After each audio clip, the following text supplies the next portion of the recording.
Again, mayong adlaw sa tanan, and this time our topic is about marriage and relationship.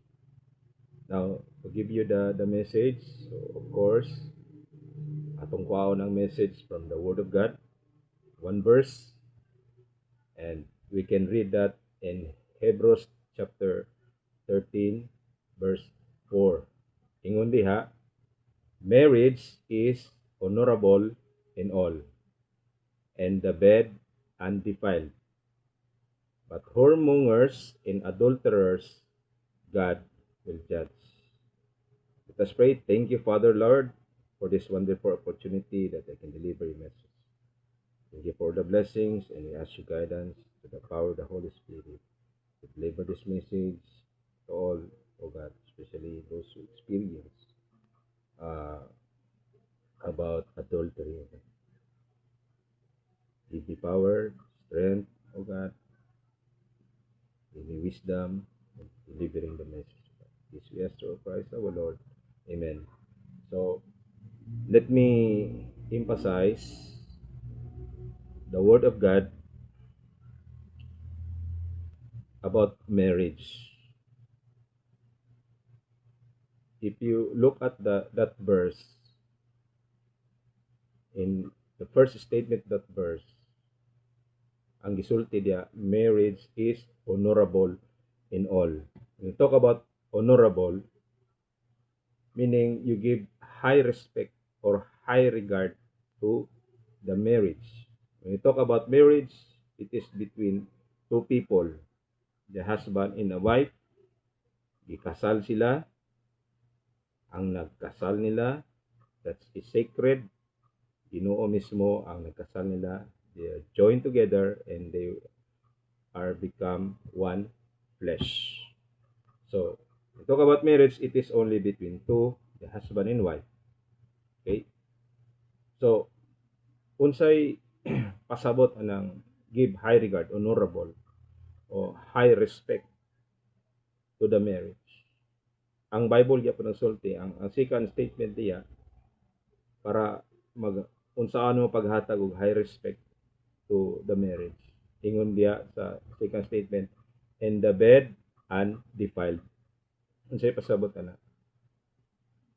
Kung ikaw minyo na the husband and the wife, dapat kamura duha magdulog, dapat kamura duha ang maghimo, so ginatawag nato kanang marital obligations.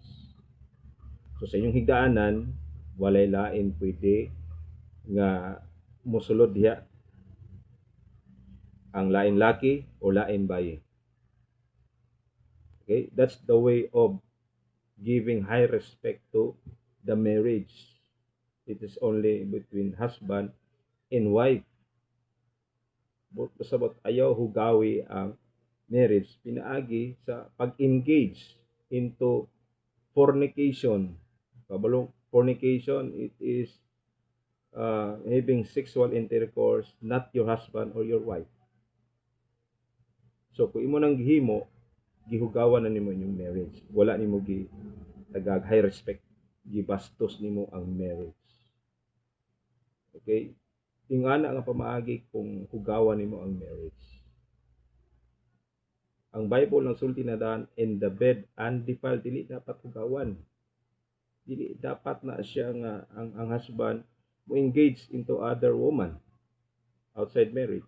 Even the wife will not engage to any other man. Kay mahugawan ang marriage, nabastos ang marriage.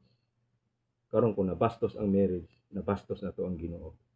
Nga siya mismo ang author ng marriage, siya mismo ang nag-join sa duha between man and woman. Unya gipasulan ni laing man or woman, nabastos ang marriage. Okay? Then pag ang husband or wife gihugawan niya na, just like for example, if a wife nag-cheat, gitawag nag-cheat, or nag-engage siya sa fornication, or we call it adultery. Sa Bible, nagsultig adultery. Even sa atong legal law, sa law na to, adultery. And there is, of course, once nga imo nang gihugawan ninyong marriage, nakakommit na kag adultery. Or tawagon po ka sa Bible, whoremongers. Kung sabi sa, bigaon na ka. Especially, for example, ang bayi, nag-engage ana, nga dili niya ba na, okay, nainay-tabo nila, we call it, ang kana siya nga naghimo, whoremongers or adulterer na. Karon, ang Ginoo, okay ba sa Ginoo? We call it a sin. Ang Bible nagtudlo na once you have already engaged in that, sala na siya. Kabalo ta tanan ana nga sala na.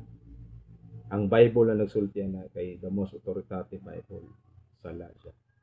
Karon, if it is sin, then unsay last statement diha? What? But whoremongers and adulterers, unsay gingon? God will judge. Remember, will judge. Will man ang gingon, it's about moabutay na ang judgment sa Ginoo. Nganong judgment, ngano man nakasala sila. They have to pay. They have to be punished. Ug wala ta kabalo unsay punishment sa Ginoo, siya ray nakabalo. Ug daghan na kayo past experience ana naghimo ana na agyo judgment na hitabo sila. That's why it reminds us, kung katong nag-engage pa ana, I am reminding you to stop. Unsay buhaton? Repent. Pag hinulsol sa Ginoo, ayaw nagbalik ana. That's the only way. Magpadayon ka na ay moabutay nga punishment. Even in our law, that is, we consider that criminal offense. So, there is punishment. Kung ma-prove, ma-convict ka, you will be punished.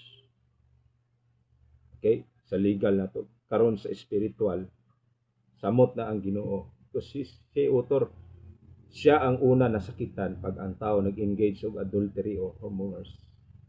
Ikaduhara ang iyang partner. Okay? So, ang mahitabo, there is judgment. Okay? I hope it reminds everyone. Dako kay nagtabang sa tuwa nga if you engage in that such kinds of acts, napay chance to repent. The solution is to repent. Manang ayaw hugawi ang kaminyoon. Ayaw bastusa ang kaminyoon. Give high respect, give high regard to the marriage. Para dili maabot ang judgment sa Ginoo. Dapat we have to live the righteous thing. Okay? Ang righteousness and holiness ang dapat magpabilin sa itong kasangkasan. Thank you so much for listening. Salamat.